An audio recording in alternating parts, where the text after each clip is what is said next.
ಒಂದು ನಿಮಿಷ let me ನಾನು ಕಂಪ್ಲೀಟ್ ಮಾಡ್ತೀನಿ, ಆಮೇಲೆ ಮಾತಾಡ್ತೀನಿ. 3 ಜನ ಅರೆಸ್ಟ್ ಮಾಡಿದ್ರು.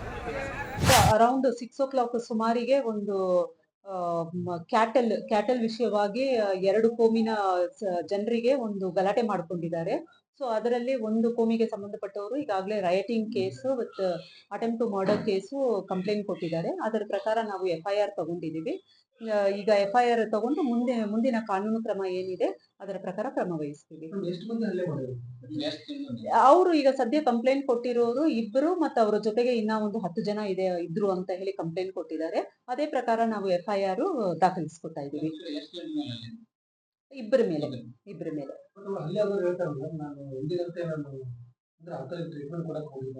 ಅಲ್ಲ, ಅವ್ರ ವರ್ಷನ್ ಅವರು ಅದು ಹೇಳ್ತಾ ಇದ್ದಾರೆ.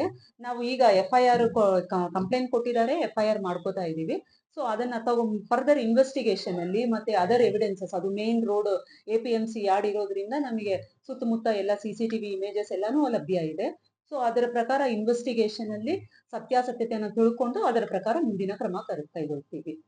ನಮ್ಮ ಜಯಕುಮಾರ್ ಹೇಳಿದ್ರು, ಆಮೇಲೆ ಇನ್ನೊಬ್ಬರ ಮತ್ತವ್ರು ಹೇಳಿದ್ರು, ಅವರು ಸೋಮವಾರಂತ ಯಾವುದೇ ಪ್ರಾಣಿಗಳು ಅದು ಹೋಗುವಂತ ದಾರಿ ಕಟ್ಟ ಯಾಕೆ ಕಟ್ ಹಾಕಿದ್ದಾರೆ ಅಂತ ಕೇಳಕ್ ಹೋದಂತ ಸಂದರ್ಭದಲ್ಲಿ ಅಮಾಯಕವನು ಯಾರ ಮೇಲೆ ಇವತ್ತಿಗೂ ಕೈ ಎತ್ತಿಲ್ಲ ಅಂತ ವ್ಯಕ್ತಿ